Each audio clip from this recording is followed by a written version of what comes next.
Selamat datang di Mindset. Terima kasih sudah berkunjung pada channel ini. Tetap dukung channel ini dengan cara subscribe, like, share, berikan komentar-komentar yang konstruktif.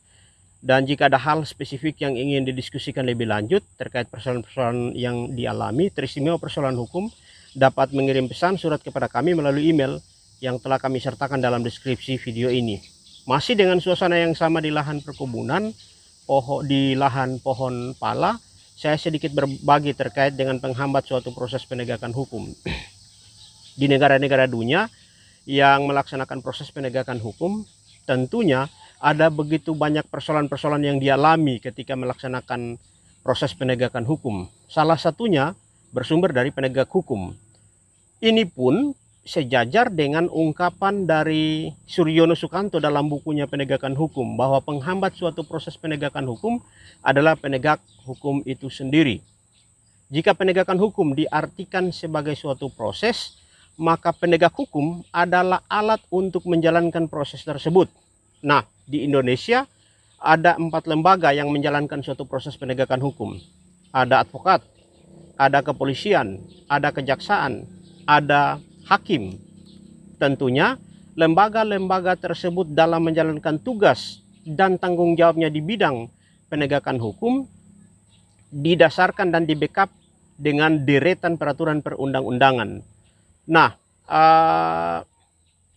pertama-tama kita memisahkan dulu mana pelanggaran-pelanggaran yang berhubungan dengan tindak pidana, dengan perbuatan pidana, dan mana pelanggaran-pelanggaran yang berhubungan dengan kode etik.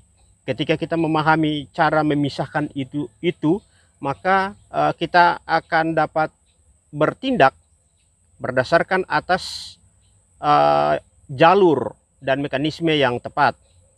Terhadap pelanggaran-pelanggaran yang berhubungan dengan tindak pidana, dengan perbuatan pidana, tentunya yang berwenang memeriksa adalah, kalau itu tindak pidana umum, maka ada di kepolisian. Kepolisian sebagai pintu pembuka dari suatu proses penegakan hukum. Lalu terhadap tindak pidana khusus, tentunya ada beberapa lembaga, kejaksaan. Kalau tindak pidana korupsi tentunya KPK. Kejaksaan juga dapat memeriksa perkara-perkara yang berhubungan dengan tindak pidana korupsi. Jadi clear terhadap tindak pidana, apakah tindak pidana umum, apakah tindak pidana khusus. Lembaga yang memeriksa adalah kepolisian untuk tindak pidana umum, dan untuk tindak pidana khusus korupsi misalnya, maka kejaksaan, KPK yang diberikan wewenang untuk memeriksa perkara-perkara tersebut.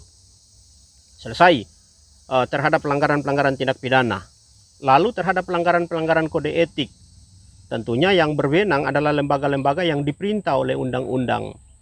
Advokat misalnya, dalam undang-undang advokat itu ditegaskan bahwa organisasi advokat adalah memiliki wewenang untuk memeriksa oknum advokat yang melakukan pelanggaran-pelanggaran kode etik, sehingga pengajuannya, laporan atau pengaduannya dapat disampaikan, ditujukan kepada organisasi advokat. Lalu kalau pelanggaran-pelanggaran kode etik yang dilakukan oleh kepolisian, maka tentunya ada beberapa lembaga yang diberikan wewenang, Propam, lalu kemudian Komisi Kepolisian Nasional, Kompolnas. Nah, Propam itu ada di hampir di setiap tingkatan, di Polres ada, di Polda ada, di Mabes ada, dapat diajukan ke sana. Sementara Kompolnas itu kalau berdasarkan undang-undang yang berlaku, posisi dan kedudukannya ada di ibu kota. Lalu terhadap pelanggaran-pelanggaran kode etik yang dilakukan oleh anggota atau oknum kejaksaan dapat diajukan kepada Komisi Kejaksaan Republik Indonesia. Dan terakhir, ketika ada pelanggaran-pelanggaran yang dilakukan oleh hakim, maka Komisi Yudisial yang berhak memeriksa perkara-perkara pelanggaran kode etik. Jadi selesai terhadap pelanggaran kode etik, terhadap pelanggaran tindak pidana umum, tindak pidana khusus, kemana kita harus mengajukannya. Nah, kadangkala terhadap satu pelanggaran dapat berakibat sekaligus 2, tindak pidana dan kode etik. Misalnya, ada salah satu anggota penegak hukum tidak sedang berdinas, minum minuman keras dan melakukan penganiayaan. Maka terhadap perilaku-perilaku tersebut tentunya melanggar ketentuan yang ada dalam Kitab Undang-Undang Hukum Pidana, khususnya pasal-pasal penganiayaan. Dapat diajukan kepada kepolisian sehingga nanti polisi yang memeriksa perkara tersebut. Lalu terhadap perkara penganiayaan, pemukulan tersebut juga dapat diajukan pemeriksaan terhadap kode etik. Tadi disampaikan kepada sentra pelayanan yang ada di apakah di Polsek, apakah di Polres, apakah di Polda atau di Mabes.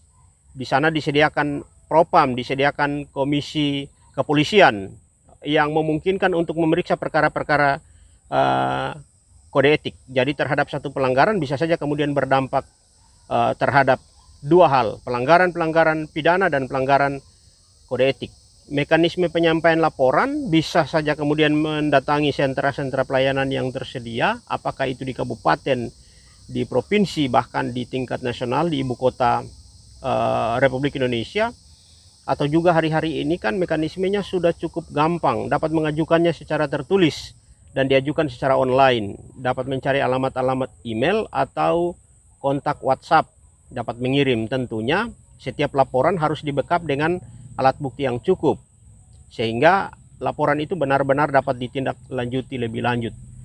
Mungkin ini beberapa hal yang bisa saya bagikan. Saya berharap kemudian dapat menjangkau seluruh masyarakat, teristimewa tentang masyarakat awam di bidang hukum, sehingga dapat membantu mereka untuk dapat menjadi mata dan telinga dari suatu proses penegakan hukum. Juga dapat menambah sedikit referensi terhadap para pegiat ilmu pengetahuan hukum, dan menjadi sedikit catatan kritik terhadap alat penegak hukum, bahwa sampai hari ini salah satu alasan penegakan hukum itu tidak jalan secara maksimal melalui beberapa penelitian dan karya tulis yang telah dibuat, merujuk pada salah satunya adalah alat penegak hukum itu sendiri. Kita dapat berbenah untuk kemudian menuju pada satu titik penegakan hukum yang kita harapkan.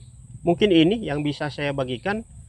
Tetap dukung channel ini dengan cara subscribe, like, share, berikan komentar-komentar yang konstruktif, dan jika ada hal spesifik yang ingin didiskusikan lebih lanjut terkait dengan persoalan-persoalan hukum, dapat mengirim pesan surat kepada kami melalui email yang telah kami sertakan dalam deskripsi video ini.